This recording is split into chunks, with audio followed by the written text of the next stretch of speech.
Kata para ulama, manusia yang paling sekejap yang berdiri di padang mahsyar adalah selama 50,000 tahun.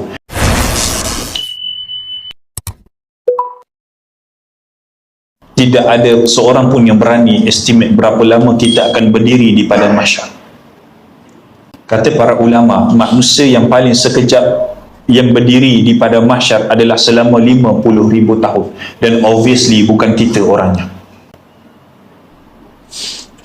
Hari ini kalaulah kita berdiri selama 1 jam, bagaimana mungkin kita mampu berdiri? Lepas 1 jam, kenapa? Haji dah start hypo. Mana coklat bagi Milo? Tapi di padang mahsyar kita akan berdiri. Kita dipaksa, ayat yang sesuai, kita dipaksa oleh Allah berdiri selama 50,000 tahun.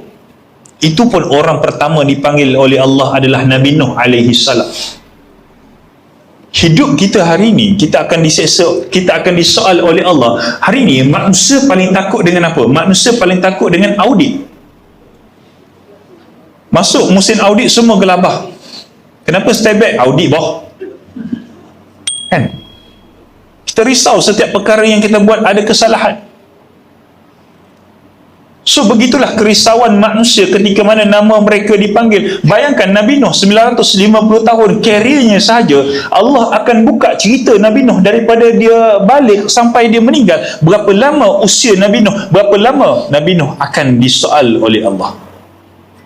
Habis tu kita, yang tadi kawan saya nak hidup 100 tahun, berapa lama dia akan berdiri di hadapan Allah dengan Allah membuka helai demi helai apa yang dikerjakan di atas dunia.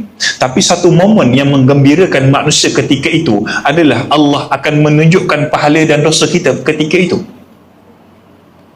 Allah akan zahirkan bagaimana kita nampak meja pada hari ini, begitulah kita akan nampak pahala, begitulah kita akan nampak dosa. Dan pada saat itu kita ingat apa yang pernah kita buat. Even though kita pernah sedekah RM10, kita akan ingat RM10 itu. Even though kita pernah sedekah dengan tak sengaja 10 sen, kita akan ingat perkara itu. Apabila kita melihat dosa yang berada di hadapan kita, kita tahu setiap dosa ini datang daripada perbuatan mana. Baru sebentar tadi aku kutuk ustaz yang bercakap ni, dosa dia ni.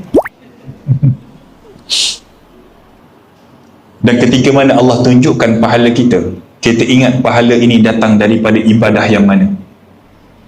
Tapi ketika mana kita tengok pahala yang sangat banyak, kita tanya kepada Allah, wahai Allah, pahala ni sangat banyak wahai Allah, tapi pahala ni datang daripada mana wahai Allah?